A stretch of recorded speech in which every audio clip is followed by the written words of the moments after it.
Hello, everyone. It is Thursday, July 19th, 2018, and this is Raphael Garcia here for episode 92 of the MMA Ratings podcast. First and foremost, as always, thank you guys for joining us tonight. I appreciate you taking the time to listen to the show on Thursday or whenever you take a moment to listen to us on demand on YouTube at MMAratings.net. You can catch all of our content online. Check out the pieces that we all write, myself, Adam Martin, Schwan Humes, and sometimes Michael Ford, who's a big boss man, covering our content. There, you can also rate the fights as well. So be sure to go to the site, use the star rating system, and let us know what you think of previous fights and upcoming fights. Tonight, I am waiting on Schwan to join me, but I wanted to get the show started on time, so I'm not sure when he's going to hop in, but I'm pretty sure he's going to hop in. But anyway, we don't have a whole lot to talk about from the upcoming fight scenario. We got PFL going on tonight. I actually am not watching that. I just got back from teaching no-gi, so I have no idea what's going on in PFL. But we have UFC Fight Night 134 on Sunday with a couple of fights that I would like to talk about. And we also have some news from this week. So we're going to jump right in that section. But before we do, please feel free to like our content on YouTube, share us on all of your social media channels. Be sure to check out our work there. And as always, send us questions via the hashtag MMA ratings. You can either at myself at rgarcia_sports on Twitter, or you can hit up Schwan at Black Jordan Breen and check him out there as well too. We will try to get to everyone's questions. I know we got a bunch of questions last week that we were unable to get to, and I apologize about that, but please feel free to continue sending them in because we appreciate you guys. We appreciate you all taking the time to listen to our content and tell us what you think as always. So again, thank you for all of the support. I just kind of, as I was getting ready for today's show, I saw that we started this back in 2016, and man, we're still going strong. We're just about at 100 episodes, and I have no idea what the hell I'm going to do for that 100th episode, but I do want to kind of begin building this platform. But that's neither here nor there. Let's talk about what we have for tonight's show, and perhaps the biggest story that came from today is that the UFC is looking to strip Colby Covington of his interim welterweight title. Now, this is pretty interesting. It's pretty silly, if you ask me, through and through, because first and foremost, the UFC knew that they didn't need to make this interim title when they put Raphael dos Anjos against Colby Covington. They did it because, A, I believe that they vehemently don't want Tyron Woodley as their champion, and B, because they need to book as many championship bouts as possible for these pay-per-views to attempt to make them attractive to people to buy. And then C, it gives them some ability to book for later events. And it gives them more individuals carrying around belts that they can kind of parade out as champions and people that we as fight fans should be interested in. It's not working. We can see that from the pay-per-view buys that are kind of still struggling. I mean, UFC 220, what was it, 226 or whatever that number was with Cormier and Stipe only did about 400K in buys, and I think that's now it's a decent number. And I see that in air quotes for the UFC, but it's still a struggle when you look at what they have been able to do in the past. But anyway, it's neither here nor there. Let's talk about this story with Colby Covington, because what we see here is that the UFC was looking to book him and Tyron Woodley for later on this year, and that is a pretty big fight in my opinion, just because what Colby's been doing and what he's been able to do is kind of beef himself up as a name in the sport simply by being boisterous and over the top, with his support of Donald Trump, with the Nerd Bash 2018 campaign. It's over the top and it's a little annoying as fuck, but it's working for him in some regard. It kind of helped him get into the title picture faster than if he would have been doing it any other way. But according to Ariel Helwani, news broke today that the UFC was looking at doing Covington and Woodley for UFC 228 in this September. But Covington supposedly turned it down because he fought in June to get the title. So in response to that, the UFC supposedly is in talks of stripping Covington of the belt and now making Darren Till, who's coming off of a win over Stephen Thompson, a controversial win over Stephen Thompson, and making him the #1 contender to face Tyron at some point in time this year. Now, hold on 1 second. Let me get Schwan in this chat. Hold on 1 second. So I'm sure he will have something to say about this. Give me 2 seconds, folks. He was probably out doing something with the kiddos, because he's Super Dad 101. I'm sure he's probably out doing something with the kiddos. But as I was saying, they want to strip Covington of the interim title and make Darren Till the #1 contender. And there's a couple of different talking points here, because the first one is, what is the point of these interim titles? Clearly, they don't mean too much. I mean, we've already devalued what the main championships mean by throwing together these interim title bouts. We knew that the welterweight title did not need an interim placeholder because Woodley was prepared to fight.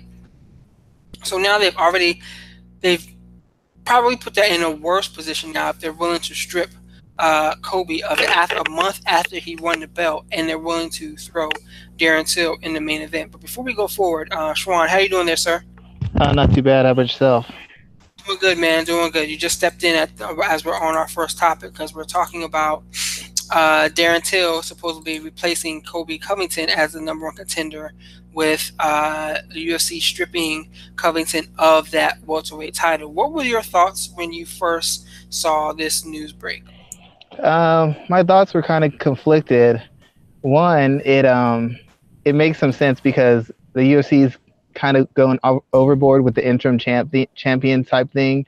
It's been a constant complaint for fans. It's been kind of an annoying thing for me. I mean, I don't hate the fact and the opportunity it gives for the fighter, but after a certain point, it becomes redundant, especially in this case because Woodley was able to fight. You wait another 2 months, 3 months, and he's able to go. So you just made up an interim title for no reason. So in that regard, I was fine with it. On the opposite end, it's kind of it kind of makes the UFC look even worse, because it's one thing to do something that we don't agree with. It's another thing to make an adjustment based off of the agreement of the fans. I mean, the fans are still going to buy the pay-per-views. They're still going to do what they're going to do. So it seems like you're kind of like letting the inmates run the asylum. I mean, whether I agree with the UFC or not, and whether I have a good idea or not, they should have a business plan and a business model that they believe in and they follow. This kind of action makes you wonder, like, if they really have a direction or they really have any sort of set plan, because you came up with this, you advertised it, you publicized it, you had a fight for it, and then you just take it away with no explanation. And what's worse, you might move the guy out of the top ranking spot, because if nothing else, that interim title guarantees you a shot at the champion. And now you're saying that might not happen either. I mean, it just looks really unprofessional. So you said a couple of different things there, because I personally do not believe, like, when was the last time the UFC made an interim title that was needed? Was it that was done at the right time? Yeah, bantamweight would have been the only time I can think of it, when they had the whole issue with I think it was Burrell had the title because Cruz kept getting injured and they kept on trying to extend it to give him time to heal. That was the only time I could really say it was justified. They've made so I can think of that time. Only other time I can think of was perhaps with Conor McGregor sitting out on the outside for so long. But even in that regard, they could have possibly just immediately stripped him of. Well, yeah, in that case, it was clearly a money play, because if had that been anybody else, they would have been stripped. But when you're the money maker, then you you find avenues to maintain his to let him maintain his status as a champion, especially since they were planning on having him move up to lightweight to see if he could unify the belts. So in that case, that was probably an exception. I don't think that was needed. I don't think it was appropriate, but given the financial aspects of it, yeah, that made sense. But the only one that I thought made sense right up and down the board was when Burrell was made interim champion because Cruz kept getting injured and he couldn't fight. That's the only one that actually made legitimate sense to me. So I will agree with that one. And then looking at this one with Woodley, I said it right before you came on. I feel like this joint was made because they don't have enough big name bouts, and I'm saying big name. One second. Well, you're right on that. They're trying to find something to make this fight sexier, to make it more appealing, and interim championship sounds like a good idea. But it's gotten to the fact they've done it in so many cases that it's kind of lost any sort of any weight it's had to it. When it was, with the Cruz thing, it made it seem legitimate, especially because that guy was defending the title. But when you have a champion who can fight in the next 3 to 6 months, it seems like you're just making one just to make one. And then since Tyron Woodley, he's not really on the UFC side, he's speaking out against them. He's not even willing to play ball. He's going to be like, well, I would have been ready. So he makes it seem even more stupid by bringing up the fact that Dos Anjos just could have sat out and fought him instead of taking a loss for a fake title. I can definitely get with you on that there. With Woodley here, what do you think that this does for him? We're going to get into the idea of which is a worse fight for him, Colby or Darren. But what do you think this does for him as a stock, or him and his stock as a champion? Does it hurt him? Does it make him look better? Does it make his claims seem more valid that he's been talking about how the UFC has treated him time and time again? What are your thoughts about how this situation, what does it do for him and his current status in the organization? In my opinion, it doesn't do much for him because the fact of the matter is he's beaten the number one contender multiple times. And even though I wasn't really impressed with his run to the title, beating Lawler, beating Maya, who else did he beat when he defended the title? Beating Wonderboy 2 times. Those wins have merit. Those guys were on big win streaks. Those guys were on impressive win streaks. Those guys were the number one guys, and he's beaten them in a more sounder and efficient manner than almost anybody else had in the history of their careers. So eliminating the interim belt didn't do anything to help him at all because nobody thought Covington was really on par with Woodley based off who he had beaten. Beating RDA was the thing that made people start thinking that maybe he had a chance with Woodley. And even though RDA had a run at lightweight, he hadn't really beaten anybody at welterweight that says that he really was on par with Woodley either. So it's not like there was a question. Had they gone through and beaten Usman and beaten Wonderboy and beaten Till, then you could say something like that. Then you could be like, oh, well, there's a question because the champions are so close in their caliber and in the opposite in the opponents they've beaten. But neither one of those guys had beaten a top guy at 70, so their stance or their claim to being the best or on the same level as a champion, it didn't really hold any merit. The only way they were going to get that credit was if they had beaten Woodley himself. So Woodley's put himself in a position by beating all the number one contenders where nobody with an interim belt was going to be able to claim they were on the same footing as him.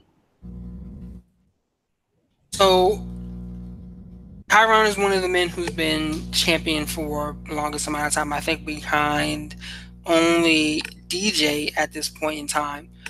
Is he a more valuable champion if he takes this fight or a less valuable champion if he takes this fight? Like, do you mean value as far as like a marketable fighter or value just as him being a champion? Him being a marketable fighter. Unfortunately, he's just not that guy. He's a B-side. Even though he's the champion, he's the B-side. Just like Demetrius Johnson, they don't generate enough interest. They don't generate enough interest of their own. And the only way you're going to get him able to sell is if you have him against a big enough star or somebody who's got enough charisma to generate interest. That's why he's always asking for big fights. If you notice, Conor McGregor doesn't ask for money fights. If you notice, Brock Lesnar doesn't ask for money fights. Even John Jones, to a degree, does not ask for money fights. Ronda Rousey does not ask for money fights. They're the money. Tyron Woodley's not the money. That's why he's asking for Nate Diaz and Nick Diaz and GSP, because he needs someone to create interest and buzz and make people care enough to put their hard-earned money down to focus on him as a main event type fighter. This doesn't. I mean, if anything, it might hurt him because Colby had at least some heat, and he had played the game well enough where maybe it could, and they had a little bit of a history where they could generate some interest. Him and Darren Till. I mean, Till's got a buzz and he's got some fans, but Till hasn't put in the legwork that Colby Covington's put in over the past year and a half, 2 years, to put himself in a position where people might care about what happens to him or who he's fighting. So this doesn't help Woodley at all. Woodley still needs a name to sell, and he does not have a name in welterweight to fight that'll sell. So looking at Colby Covington and Darren Till, what fight do you, if you are running, if you are running Woodley's camp, which fight are you pushing for? If I'm Woodley, Till will probably seem like the better matchup. He obviously had issues making weight, and he's still more purely a striker. I mean, I'm sure he's got some ground skills. I'm not saying that he doesn't, but the fact of the matter is Woodley's really good at neutralizing people. If nothing else, it's not his wrestling that's so top-notch. His striking is not top-notch. It's his approach to fighting that's top-notch. He minimizes the spots. He minimizes the opportunities you have to get to the spots you need to get to be fully effective, whether it's by backing off, whether it's by timely counterpunching, whether it's timely takedowns, whatever he needs to do, he essentially takes you out of your spot and out of your rhythm so that you can't do the things you want to do. So Till's going to want to make it a stand-up affair. Woodley's going to seek to control the engagements and just explode with big spots of offense. And even at this stage, I don't think Woodley's the athlete he used to be, but he's still 5 times the athlete that Darren Till is. I'm not saying that he could knock him out, but he could definitely eke out a decision over him. And the kind of fight he fights is similar to what Wonderboy does. It's just that Woodley has these big spots of offense that allow him to take control and kind of sit on lead. Against Covington's all pressure. He's got enough of a wrestling base where Woodley's not going to be able to get any relief by wrestling him, and he just puts so much volume out there. Covington might be the easier fighter to fight based off the fact that Woodley will be able to get at him more often, because Covington doesn't have the defensive skills or the striking acumen to kind of work his way in the range, to use all the tools and to have the setups that are going to get him the clean entries. But Covington's a good enough MMA fighter in all 3 phases of martial arts, and he fights at such a high pace that he could maybe put Woodley in some spots and make Woodley work at a pace that he doesn't want to work at. I don't know that Darren Till can do that with all his length and all his size. The fact of the matter is he still hasn't faced any sort of competent wrestler or grappler, and Woodley is a student of the game, and he's got a style and a mentality, a safety-first mentality, that will allow him to fight a slow-paced fight and eke out a decision. So, one thing I will say about this, and I want to be adamant about this, is that if nothing else, let's say Woodley takes the Darren Till fight, if nothing else, he needs to have some provision in his contract that says if Darren Till does not make weight, or he doesn't make weight so badly that the fight is called off last minute, that he gets his full salary. I'm saying this to his management team and to his team to put that somewhere in writing, because that is a very possible outcome. We've seen Till said he went blind getting ready for Stephen Thompson. So there's a very clear shot that he may not make weight. So I'm just putting it out there. They need to be smart and do it. On the Till thing, you remember what happened to Anthony Johnson when he started having severe problems making weight? Even when they moved him up a weight class, he couldn't make it. Now, I don't think Till's a very big welterweight. I mean, he probably could be fighting at middleweight, to be honest. And I don't know why the UFC would put him in with Woodley without at least having him fight one more fight where they see him make the weight. You know, he could say it never's going to happen again, blah, blah. I'm not saying he's lying, but I'd have to at least see him make time before I put him in with a championship fight, because Woodley ain't doing anybody any favors anymore. He's not on the UFC side. He's not like the rest of these, take a hometown discount or be a company man. He might just say, I'm not fighting him. It's a welterweight title. I want to defend my belt. I'm not just going to take a welterweight fight for no reason. If the guy doesn't make weight, the belt's not on the line. Woodley just taking punishment. And the only reason you're taking punishment as a champion taking punishment is because you're defending your title. If there's no title fight, I think Woodley might be like, I'm not fighting him. That's not my issue. You put him in this position. He didn't make weight. That's on you. I'm not fighting him. I mean, he could very well do that. Dana White will probably lose his shit. But I mean, he might do it just to piss Dana off. I wouldn't even be surprised. He'll probably strip Woodley of the title too. To be honest. So let's keep it moving there because I think that's I mean, he could do it, but it a lot of things kind of people focus on him. He wants any more unnecessary drama with any fighters or anybody. What I've been reading and we can understand like the last sites. He said. I said according to what I. Okay, let's try to get your audio together first because we couldn't hear the last 3 seconds. I just don't think the sport's already getting a lot of your attention. Hold on a second. Can you hear me now? You're still breaking up slightly, but go ahead and start. Hello? Hold on 1 second. Can you hear me now? Can hear you a little bit better. Is that better? Yes. Much better. Yeah, I just don't think this is a problem. And with the thing coming up, he can't afford any more drama. He doesn't need right now. So what we're gonna do real quick, Sean, let me eject you from the show and add yourself back in. Let's see if that clears you up. Yeah. Okay, guys. I'm sorry about that, guys. We're gonna try to get him back in the show real quick because I know you all love his analysis and his side of the conversation. He's having a few technical difficulties there, so let me get him back in the platform. But yeah, I think the UFC is going to be an interesting situation if they do try to make this fight because it's not going to be as simple as they think, especially if Darren Till continues to have if he does not make weight.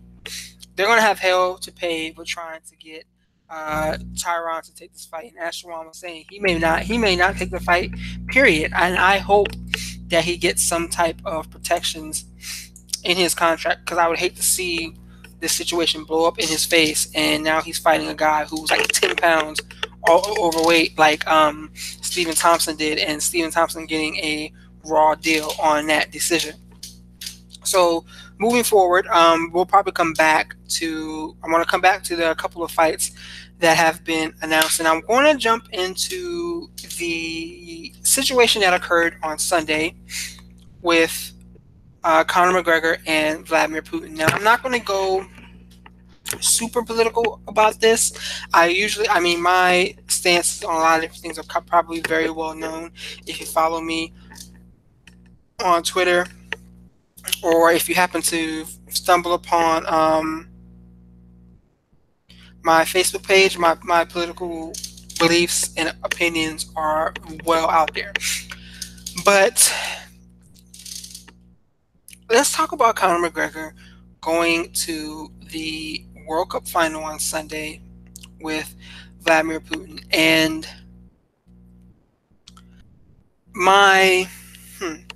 from a social issue standpoint,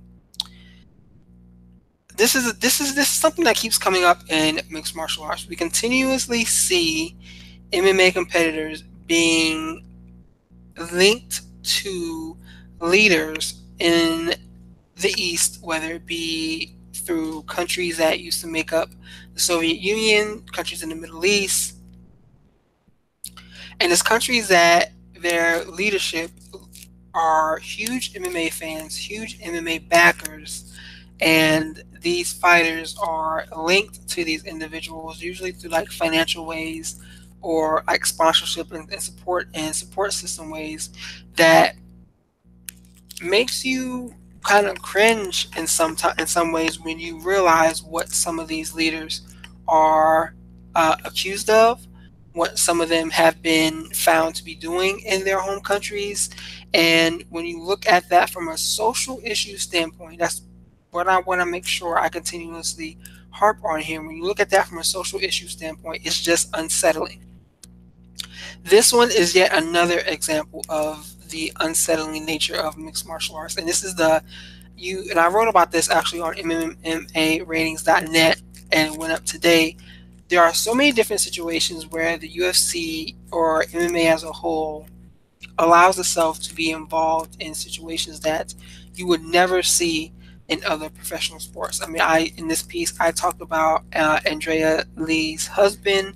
I talk about the situation with Conor McGregor here, Fabricio Werdum, and some of his confidants and contacts that we've seen in the Middle East. And it's just these situations where you don't hear about this happening in NBA. You don't hear about this happening in NFL. You don't hear about this happening in Major League Baseball. Not even in soccer, hockey, anything. While you may hear of other situations that raise an eyebrow, you don't hear stuff like this where fighters or athletes are aligning themselves with people who have created travesties and caused travesties so bad that have resulted in the loss of life. For when it comes to Putin, there is very clear animosity with him and much of the United States. You can say whatever you want to say about Donald Trump being in his pocket or Russia making or playing a part in helping Trump get elected. Say whatever you want to say about that. It's still clear that there are things that Russia is doing, such as the annexation of Crimea, that are questionable and questionable at best, at the very least. So for McGregor, who is a fighter who leverages much of his power in America, you have to wonder if this situation will impact his status here. And to be honest with you, as I said that question, I don't believe so. Just because what we've seen so far from his fan base, MMA's fan base. I'm not going to say just him. MMA's fan base can be a demographic that's not the most well versed in these type of topics. I'm trying to say it in the nicest way possible. I mean, the demographic that follows MMA may not care. I'm gonna put it that way. They may not care about these types of situations, which is why people will see McGregor post pictures of him and Putin, and it's like, whatever, go on to the next thing.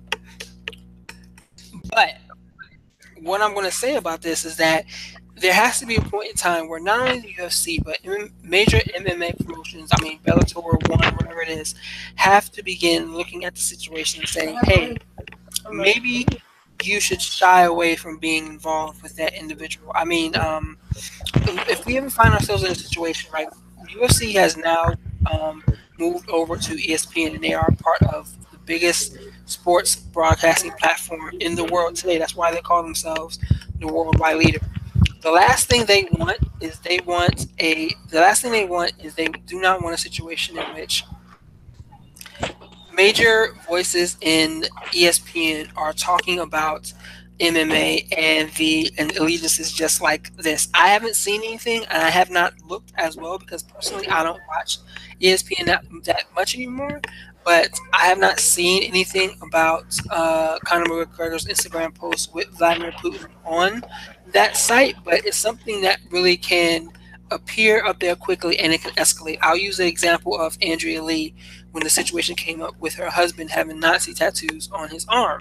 That was talked about on Bomani Jones's show on ESPN that next morning. And while that's not a big major platform, it was still being talked about. This is like the first time I've ever seen him talk about MMA on any of his shows, and he's talking about a fighter's husband that has Nazi tattoos. So that's something that the UFC really needs to be careful on. But Schwan, to kind of loop you in, we're talking about Conor McGregor and his Instagram post with Vladimir Putin. Yeah, I saw that. I was a little. It's kind of one of those things where you rub your head a little bit and you're like, what are you thinking?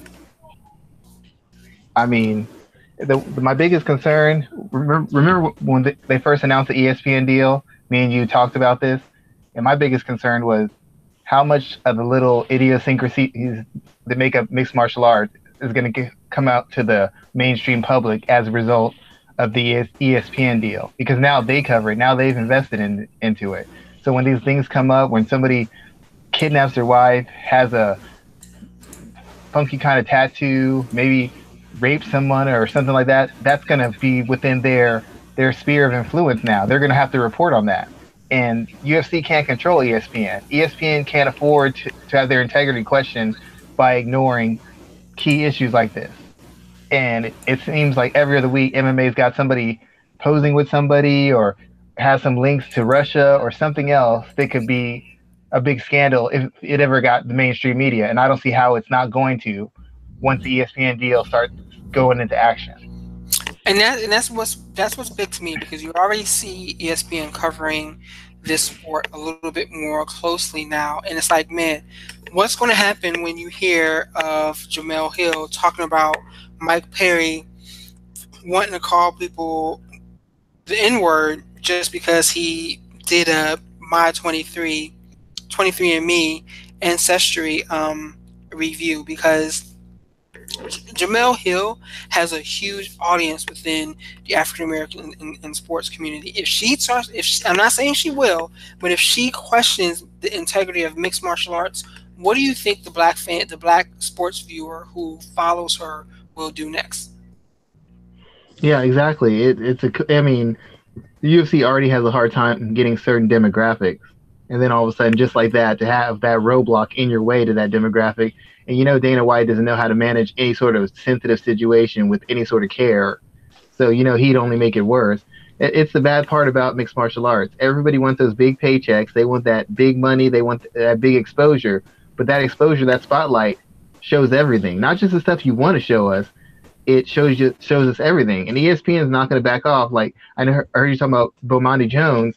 He may not be the biggest platform on ESPN, but I guarantee you he has more viewers than the average mixed martial arts podcast or TV show. I'll guarantee you that much. So if you have somebody like him speaking on it, it becomes a huge issue. And the UFC doesn't have any real control or reign over their fighters about what they do in their spare time, how they make their money outside the UFC or anything else. So it's like, even though they don't have any control, they can't separate themselves from it. So this is a really important time in the history of mixed martial arts, because the flagship of mixed martial arts is going to be under a huge spotlight, and all their fighters, if they're not on their best behavior, could really set the sport back, or at least set the UFC back. And if the UFC gets set back, since they're the leader, everybody else gets set back as a result. Correct. Everybody else does get set back as a result there. And do you think, from a fan perspective, do you think that the reason why this occurs, and I'm going to go on one other perspective as well, do you think the reason why this occurs so much is because the average mixed martial artist or mixed martial arts fan just doesn't care about these type of topics? I think part of it is they don't care, because as we stated before, there's a certain segment who mixed martial arts caters to mostly, who make their money. That's one thing. But two, the UFC always shouts down people or pretends like certain reports or certain things don't happen. How many times has somebody brought something up to Dana and he's like, "Oh, you're an idiot for believing that. That's ridiculous. I'm not discussing that with you, idiot." He shouts people down, and that works with the mixed martial arts media. They make their money covering this sport, covering the biggest sport. It won't work with other sports journalists. They don't make a ton of money covering MMA or UFC. They make their money covering football, basketball, baseball, all this other stuff. He has no leverage over them. And if he starts pulling credentials like they've been known to do before, it just makes them look that much more suspect to other people. And the UFC doesn't have a star, or their star isn't bright enough at this stage where they can take too many direct hits if it's anything about dealing with certain political parties or treating women a certain kind of way, or somebody who's done certain kinds of things. It adds up after a certain point. But the main reason it's never become a big thing is because the UFC's always been able to control the narrative, and they're not going to have that power much longer. The bigger you become, the less control you have over the storyline. And the last thing I want to talk about this is a very interesting point that was made while I was talking to Luke Thomas about this, and he said that he believes that the UFC may not be looking at some of these situations because of their unwillingness to be looked at as the employer of these individuals. You can only have like there's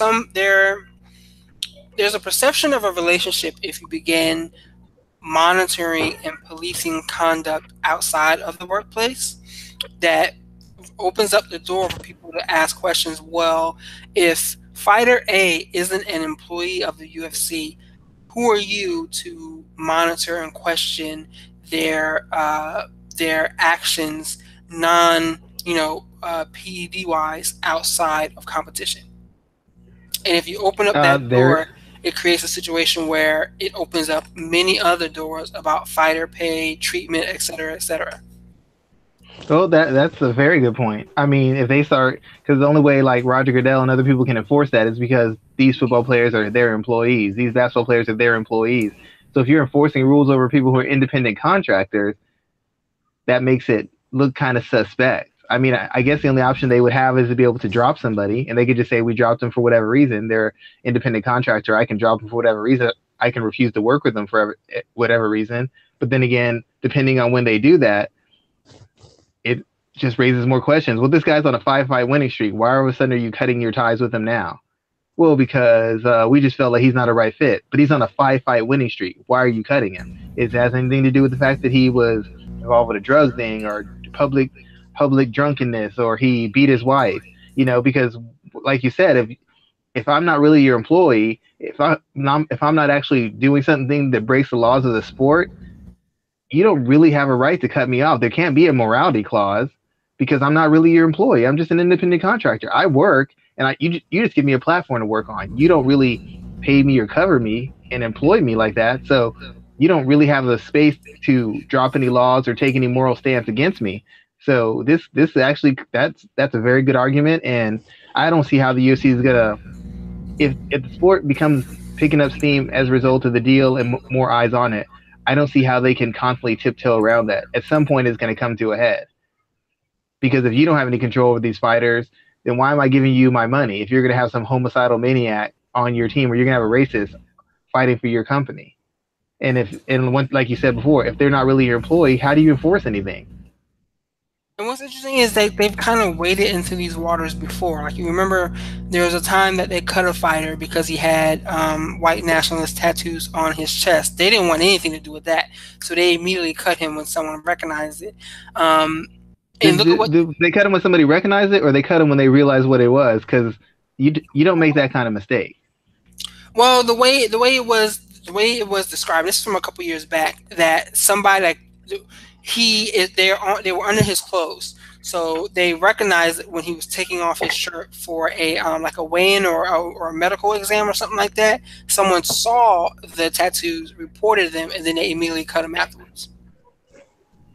Even that story sounds suspect to me. I can't remember his name, and I will look it up. But we're on a show. But that was definitely something that kind of even that story sounds suspect to me, dude. I mean, no offense, that might have been how it happened.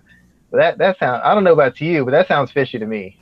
I mean, like, I'm simply glad that they didn't let that man get on the damn scale, and then somebody find it that way. Then all hell would have broken loose. Didn't Bellator have somebody fight in their cage who had that stuff on him?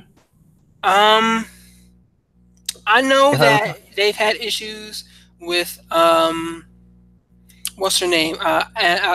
Anastasia Yankova, yes. Yeah, they had issues with her, and so like there's that.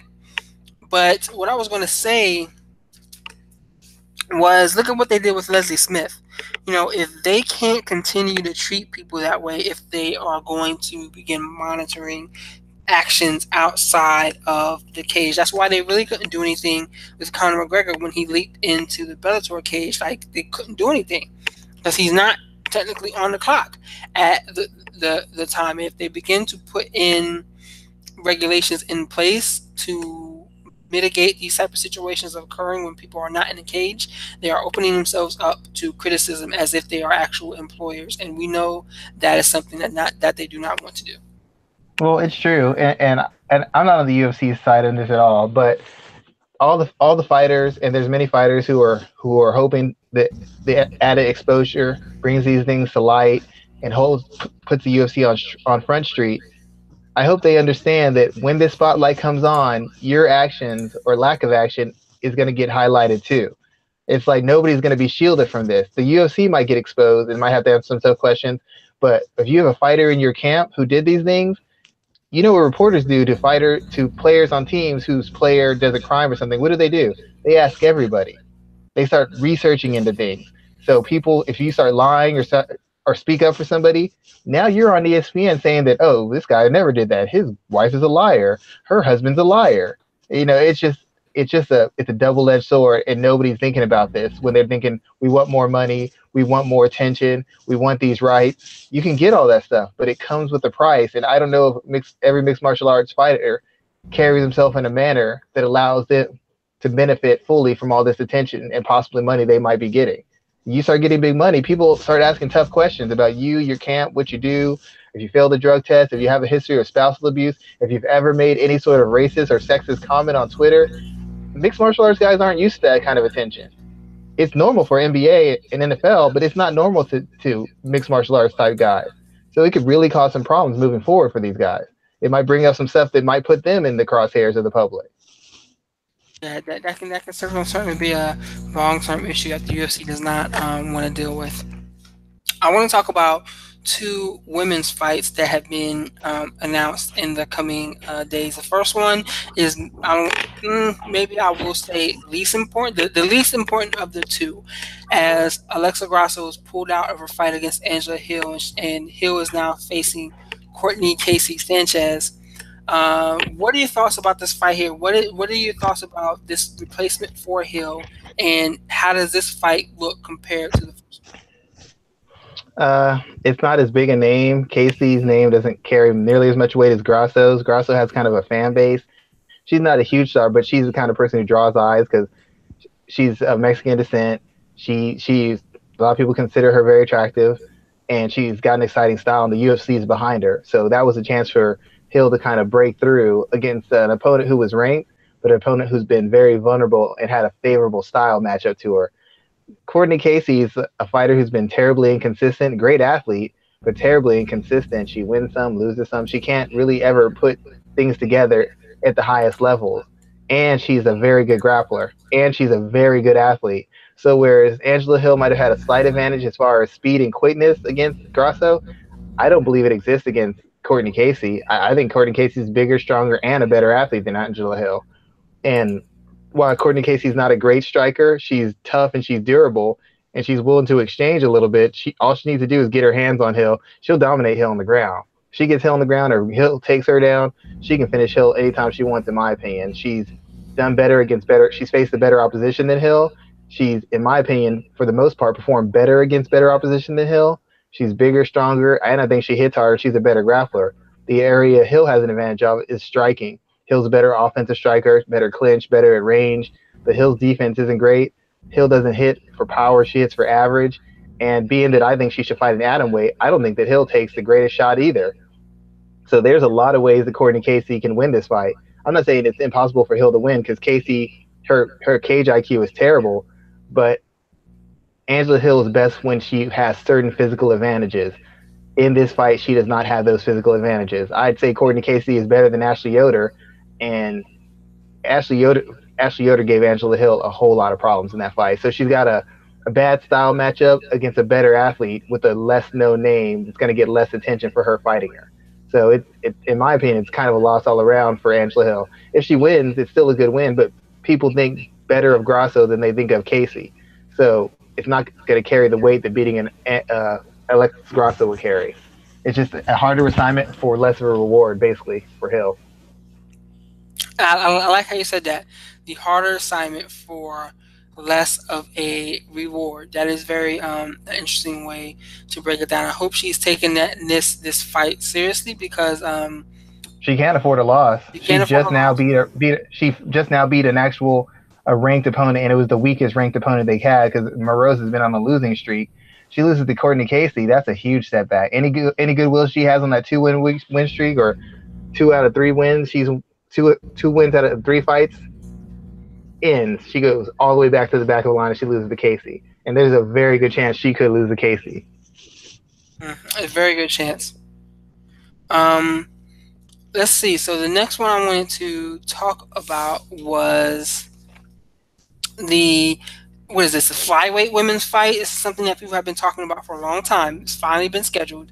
Nicola Montano and Valentina Shevchenko. Now, I've been having a lot of interesting conversations about this on my Facebook page about this fight. So before we go into the political aspect of the conversation, talk about this from a strictly fighter standpoint. What do you see when you see Shevchenko versus Montano? Like, I like Shevchenko. She's a world-class striker. She's a good athlete. She's got great timing. She's physically durable. She's got a good skill set. She's not great on the ground, but in transition, she can work submissions. She's got good enough ground defense where she won't be overwhelmed and just hammered and beaten up. And she's got very good entries into trips and takedowns from the clinch. Shevchenko is a legitimate fighter, but the thing that bothers me is it's like people just see the name and they just assume because she has this name that she's instantly better than the other fighter she's fighting because they don't know that fighter's name as much. And the fact of the matter is, I don't think people watch fights. There's no way you can watch Valentina Shevchenko fight and then tell me that there's no chance that Nico Montano has no chance in a fight with her. Everybody's thinking, oh, she came to flyweight. She was so offensive and she was so busy and she dominated that girl. The girl she fought is trash. That girl comes out of Jessica Andrade's camp.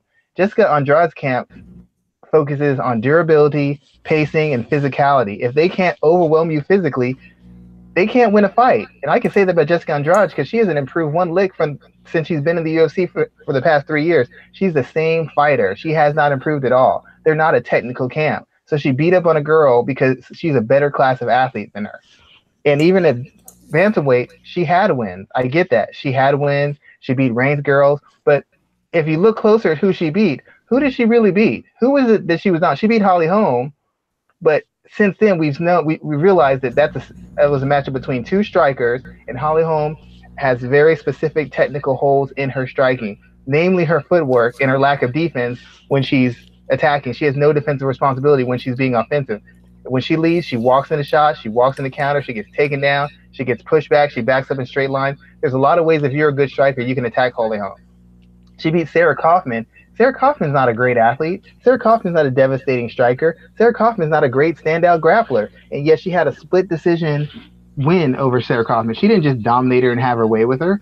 So I don't know this Valentina who's this destroyer who walks through everybody. When she fought Nunes, in my opinion, she beat Nunes the second time, but she gave that fight away because she made bad strategical decisions.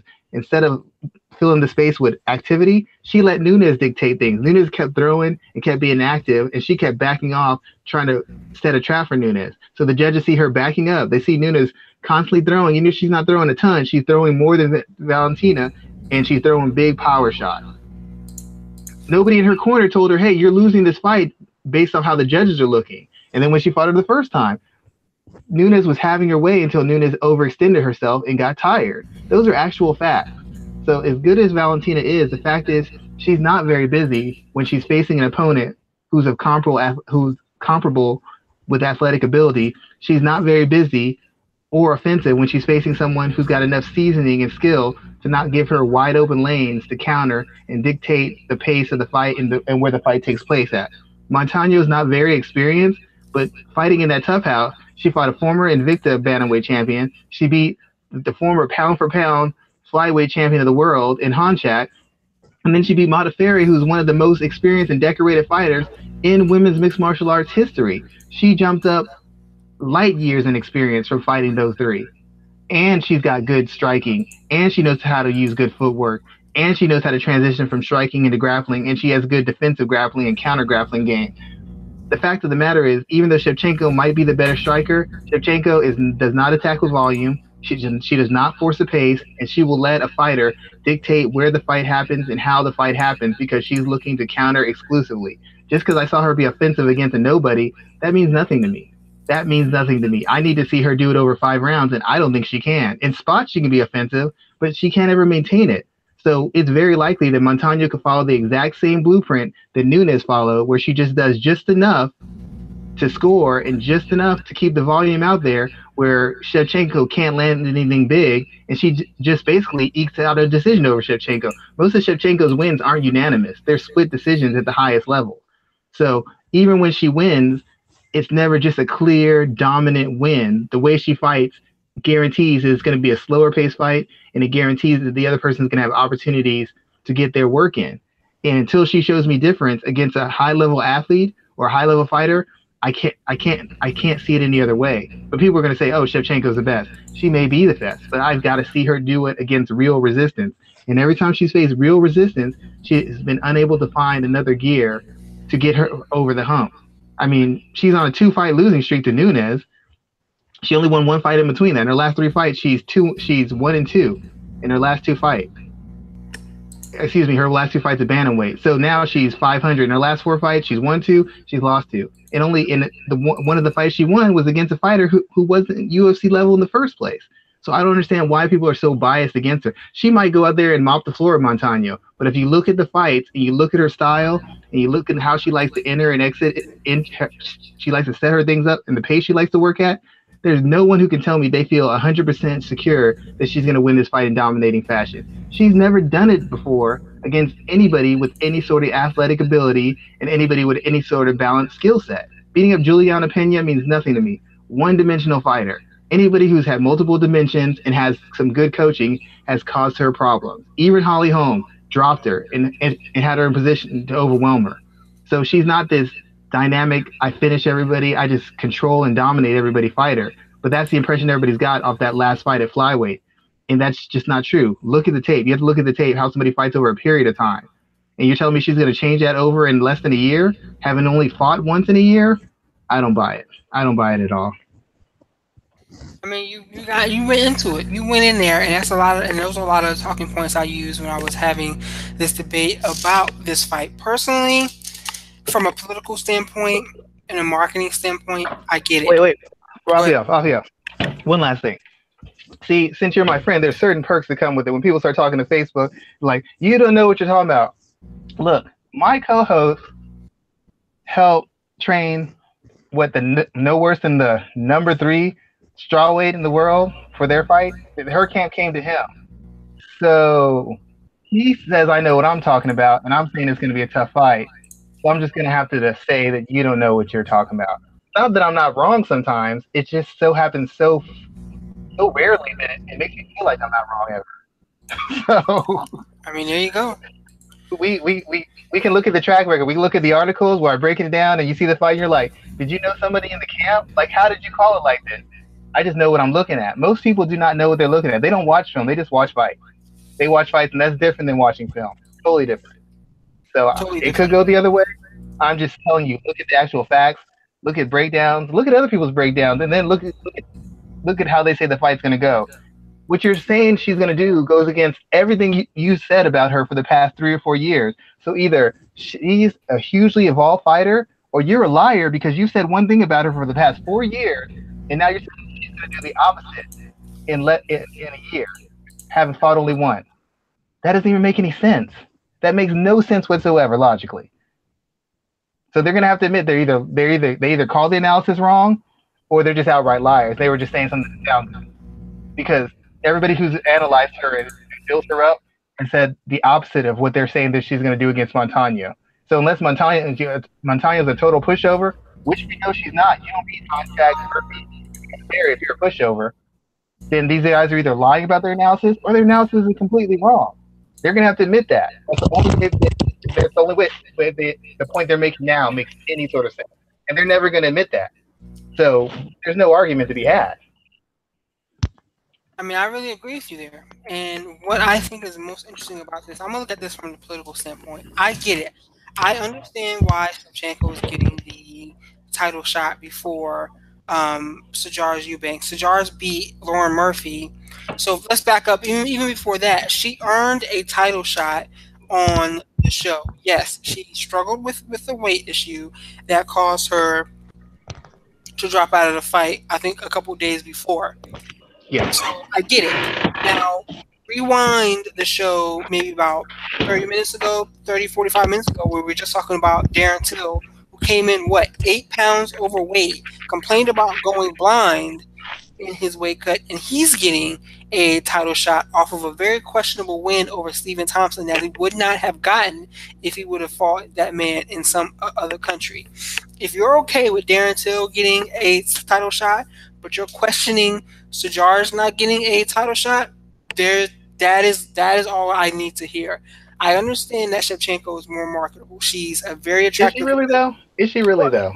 Dude, she's definitely more marketable to the white male demographic, 18 to 34 group. I understand that, but where's the proof in the ratings and all? Like Sage Northcutt, people say he doesn't have the ratings, but look all across social media. Look at all the articles in Houston and other cities about Sage. Sage Northcutt, he brings ratings. He brings ratings. Like he's not a Nate Diaz, but he there's a noticeable bump when he fights. I don't know any bump that happens with Shevchenko fights.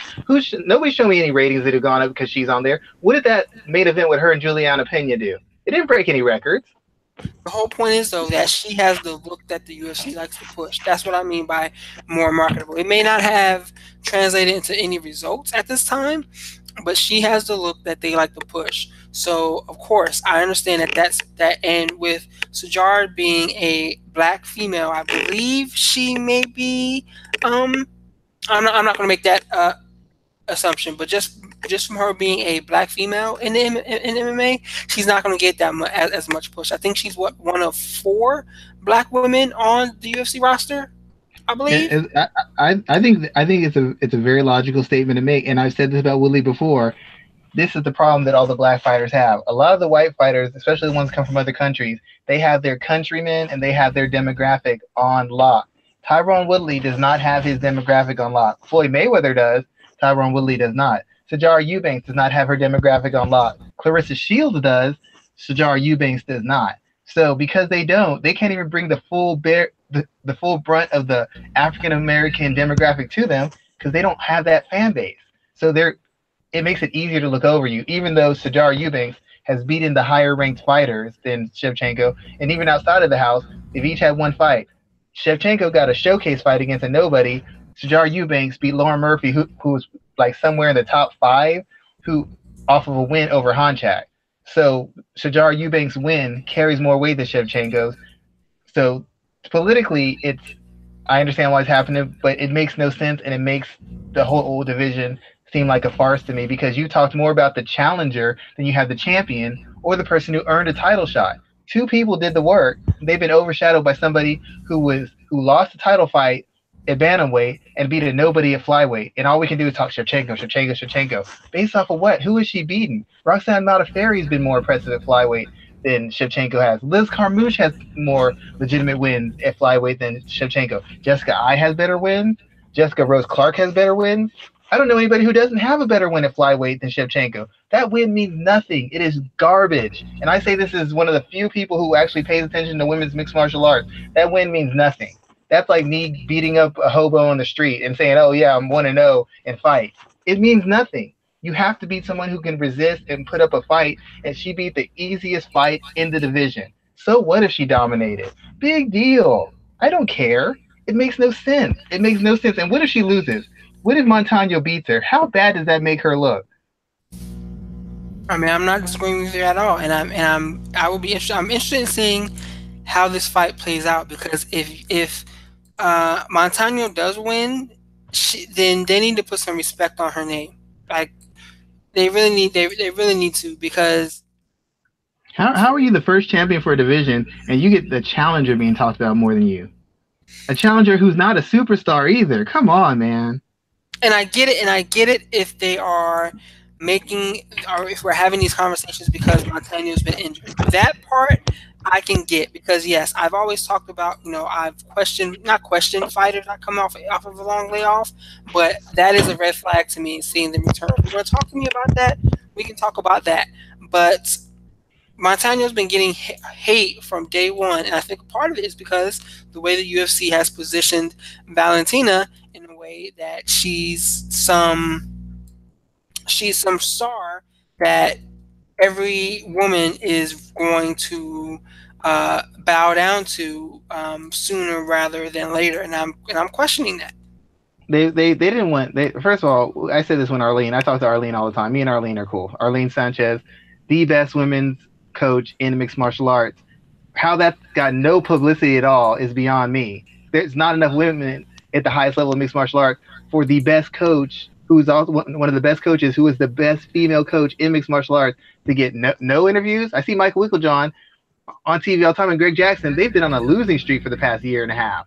But I can't see enough of them, or ATT or whatever. I haven't seen Arlene Sanchez on anything not MMA ratings related in like a year. So that's first of all. Clearly they have a problem with her. Second of all, they didn't want her to win. They didn't want Montano to win. They wanted it to be Honchak or Modafferi. It is clear from the beginning that table was stacked for Honchak or Modafferi to win it. And when Honchak got upset and then Modafferi lost, it was like, oh my God. And when Modafferi got the chance, they were thinking, we can put it on Modafferi. She's got this fan base. She's got the weird kind of fighter, teacher, nerd thing going. We can build around her and at least set up a big fight for her. They had no plans for Montano. Montano was there to fill a space. So was Sajar Eubanks. Look at the records of the fighters. It was clear who they wanted to win that. And then it got upset. So the UFC had no plan to back her. I don't care what they say. They had no plan to back her. They had no plan to push her because they didn't expect her to get past Honchak in the first place. That's what happened. So now they're trying to make it up. And I understand she's injured. I understand she can't fight. But how do you have the first champion in the division not get any sort of talking about? After the week, as soon as Tough was over, when's the last time you heard about Montano? I heard about Shevchenko all the time. Wait till Shevchenko goes down. Wait till Shevchenko goes down. How do you not talk about the champion? It's like winning a Super Bowl and they talk about the loser all the time. What sense does that make? I totally agree with you. And I think it'll be an interesting situation. Like she's already opening as a huge historical favorite over Montano, but I just don't think it's enough. And I'm like, we may have to eat crow, or a lot of the MMA community may have to eat crow once this fight comes and goes. And I think that makes it that much more intriguing. All I'm gonna say is I'll tell the same people everything. You see that one fight in flyweight where she was devastating. Point to me another fight in the UFC where Shevchenko has looked that devastating against anybody with any sort of athleticism and any sort of decent skill set. Didn't look devastating against Sarah Kaufman. Didn't look devastating against Holly Holm. She looked clinical. She looked effective. Did not look devastating for the first, 10, 11 and a half minutes. She didn't look devastating against Amanda Nunes, and she didn't look devastating against her in the rematch. So who is this destroyer, one-punch power puncher? Like, the only thing that they can even kind of really point at is when she armbarred Juliana Pena. Juliana Pena is terrible. That's why she got armbarred. I think we're going to look back and see that win wasn't a hugely valuable win in the long term. I broke that fight down. I said Juliana Pena, she's a great athlete, big, strong, aggressive, good motor. Technically, she's awful. She's off on the feet. She's not the greatest grappler. I'm so impressed by that. I guess. I mean, did you not see that coming? Were other people shocked that happened? Because I wasn't shocked. They're like, oh, she's half there. Oh, well, it's what she should have done. Oh, well, you thought she beat her on the feet. Yeah, I thought she beat her on the feet. Juliana Pena is terrible on the feet, but I wasn't above her being tapped. Juliana Pena is not that great on the ground. And I'm not saying she can't fight, but people keep making up these storylines to fit the narrative they want. Oh, she beat all these highly ranked fighters. She beat a so-so athlete in Sarah Kaufman, who's on the physical decline and isn't a great striker. She beat Holly Holm, who, even though she's a great athlete, is also on the decline, and at that time was a one-dimensional fighter who's not great in the one dimension she's supposedly an expert in. And she lost a decision to Nunes, and then she lost another decision to Nunes. Wow, super impressive. Amazing performance there. I'm not taking away from her, but where in those performances do you see that she's some kind of destroyer? Who was she destroyed? Who has she just dominated from bell to bell and walked through? It hasn't happened at the highest level. So I don't know why people are assuming it's going to happen now. It could, but based on what she's shown against certain level of athletes and certain level of skill sets, I have no reason to believe she's going to walk through anybody. And I have no reason to believe she deserves this title fight any more than anybody else. She's had the worst win at flyweight. She didn't have a great record at bantamweight. So what are we doing? I understand Frankie Edgar getting a shot. He's an all-time great. I understand Conor McGregor getting a shot. He beat the man who was undefeated in the division for like 9 years. What did Valentina Shevchenko do to get a shot except lose a title fight? Very good breakdown there, sir. Very good breakdown. Let's look at. We got a couple other topics to hit on tonight. Anderson Silva, 1 year ban for his failed drug test. I think he'll be eligible to fight in November of this year. How does this ban impact his legacy? I think his legacy's already taken a hit, man. With all the, I mean, this is like the third time he got caught, right? Second or third time. The first time they let it slide because he came off the injury, so people were like, well, he needed an injury from his broken shin. But it's been kind of on the unstable legs for a while. I think that was the second or third time he got caught. He'd been getting beat. He'd been getting knocked out. I mean, people are still going to be impressed with him as a showman, and some people will still think of him as the greatest because he still did such amazing things. But any sort of idea that he was just some pure virtuoso of the sport and a guy who represented the sport the right way kind of went away. And even when he had his answers about what went wrong, he just didn't have any real legitimate answer that covered his ass the way that he would want it to. So I think his legacy has been affected to a certain degree. I mean, some people still think he's great. Some people are going to think he's a cheat.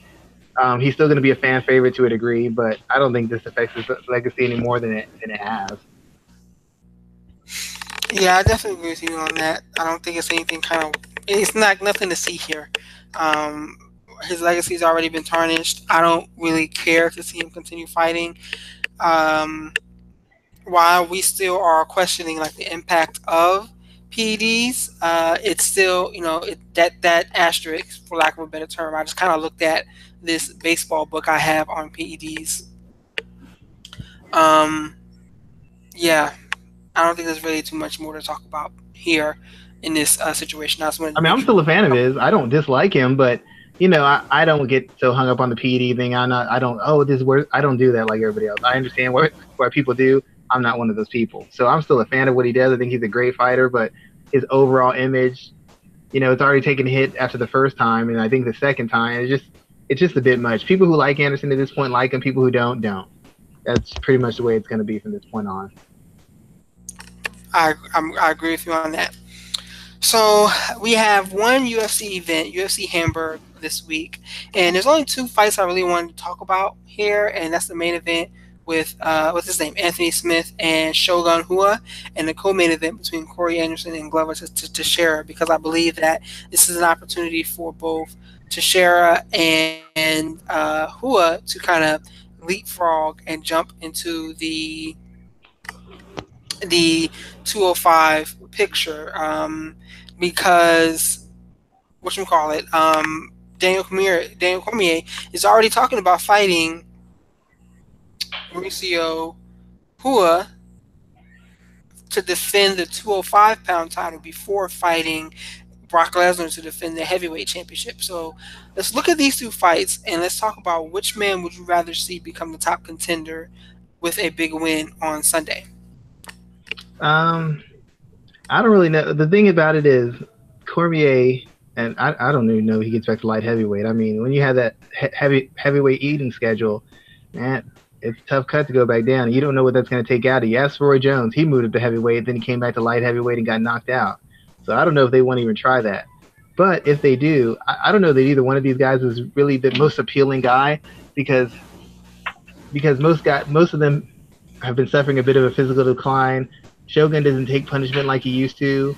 He's dynamic in spots. He's become a great counter puncher, but he's not as devastating as he used to be offensively, and he's not as durable as he used to be as far as taking shots, and he doesn't really set a high pace anymore. I could fight Cormier because I think Cormier getting wild. You're breaking up. Unless he catches Cormier getting wild, he has very little chance of really knocking Cormier out. Cormier, even though I think his durability is a little shaky, is consistently taking hard shots from the biggest hitters into the weight division. You're kind of breaking up a little bit, sir. Okay, can you hear me now? I can hear you better now. Yeah, Cormier's chin has held up against some of the bigger guys. I can't see him getting flash knocked out. I'd have to at least put a combination together. And I don't know that Rua's wrestling or his durability holds up. If Cormier gets his hands on him, I think he takes him down and has his way with him. I think Teixeira is a good enough wrestler. He's a good enough wrestler to defend it and even to threaten Cormier if he can set up his striking enough. But once again, His durability is a little suspect. He's had a couple knockouts. He's taken some tremendous beatings. I don't know what he has left either. As far as name value, fighting him, he's got a fan base. He wins his fight. You can market that. Tara is a high risk, low reward fighter. He has a fan base. We're breaking up a little bit, sir. Excuse me. His fight, he doesn't have as big a fan base, and he hasn't been on a win streak like Shogun's been. So if Daniel wants to make money, Shogun's the way to go. That'd probably be the best fight as far as money and name value. Which guy is a tougher challenge for the current champion?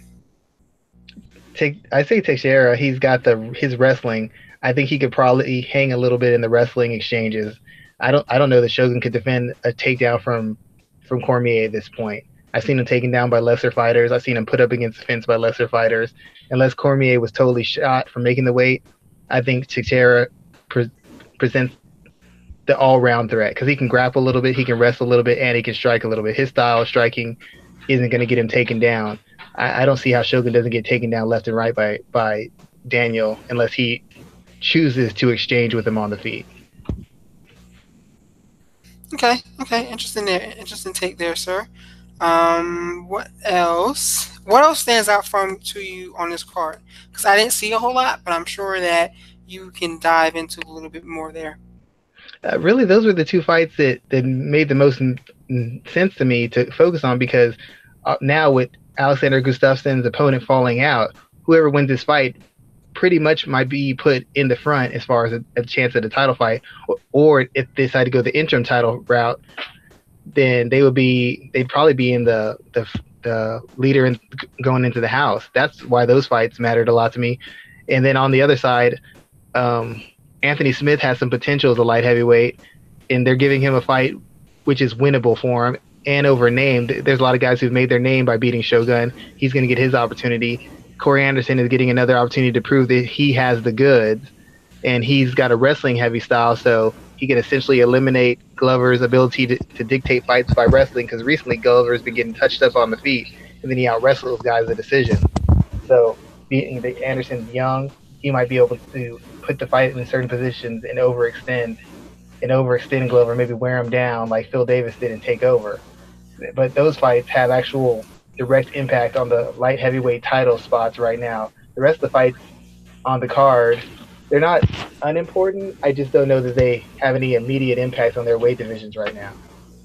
I mean, this is kind of a filler card until the next UFC big event. So it's not filled with really division altering type fights. Good fights, yes, but important fights, not necessarily. Are you going to watch? I generally always watch them. If I don't watch them right away, I DVR them and break them down, see if I can pick up on anything or see somebody who I think has potential moving forward. So I'll probably still watch, but I probably won't watch as closely as I should on the first go around. I'll probably catch it on DVR and really kind of sit down and go over it for a couple hours as I do after every event, but especially on events that don't really have a lot of direct impact on ratings or the overall MMA community. I kind of watch them kind of as a fan, and then I go back over them and kind of break them down in case we talk about the fights moving forward. Okay there, sir. Well, then let everybody know what you're working on this week. I'm trying to get a piece done for Vatisha Torres with her upcoming fight with Joanna Jędrzejczyk, and I'm thinking about doing a article on Lena Ansaroff and Ronda Marcos. But that's what I'm working on right now. Last week I did something for Combat Press. Actually, it came out this week, and it was just my observations on recent women's mixed martial arts fights. I kind of break down Marion Renault versus Kat Zingano because I kind of told a lot of people that was a bad fight for Renault. So I kind of break it down is why I kind of look at the fight in the rearview mirror and explain to people why that was such a bad matchup and why Renault shouldn't have taken that fight by going over historic points and problems she's had in her career. And I break down Liz Carmouche and Jennifer Maia, and I also talk about why Barb Honchak is probably at the end of her string as far as being any sort of legitimate contender at flyweight. And that's on Combat Press. Good stuff there, sir. Good stuff. As always, I'm covering so much grappling in competitive sports. I've got three pretty big interviews that I'm working on right now, which should be interesting in the competitive grappling space. I got some professional wrestling work I got to get done, and as always, MMA work that we're steadily working on. So you can always find our stuff all over the net. Schwan, let everybody know where they can listen to the show. You can get us on YouTube, iTunes, and SoundCloud. And I want to thank everybody. We've been noticing a slow but steady spike in our viewerships, and we've been getting some good comments on Twitter as far as like the contents of the show, and the pacing of the show, and the direction of the show, and how we address the topics from different perspectives. And that's what we're trying to do. We're trying to give you something high level, analytical, but also from a different point of view than everybody else is taking. And we appreciate the fact that y'all notice it. We appreciate your support. Keep on doing it and keep on spreading the word for us, because we don't like to brag. You know, it sounds tacky if we do it ourselves. So we appreciate y'all doing it for us. Shit, I'm about to make it a point to start bragging more often. You can call it tacky all you want to. But anyway, as always, guys, we'll be back here next week to talk about MMA as well. So feel free to join us. And I don't know if you guys saw, but Cain Velasquez is training at the WWE Performance Center, which should be pretty interesting. So that was real. Yeah, that was real, my man. So let's see where that goes, right? Yeah, I mean, it'd be amazing if he was like a natural like Ronda was. That'd be pretty impressive. I mean, it's not likely to happen, but it'd be really impressive, because a lot of MMA guys start thinking maybe I have a second career. And who knows, they might just make a quick pit stop in MMA, get kind of a name, and then roll on over to the WWE and see what's going on. Because, you know, they just make so much more money than the average MMA fighter. I know they got to work more, but they make so much more money. So much more money. So much. You're right about that. So let's go ahead and close out the show, man. We will be back next week, and have a great night. Yeah, you too. Thank you, everybody, for listening.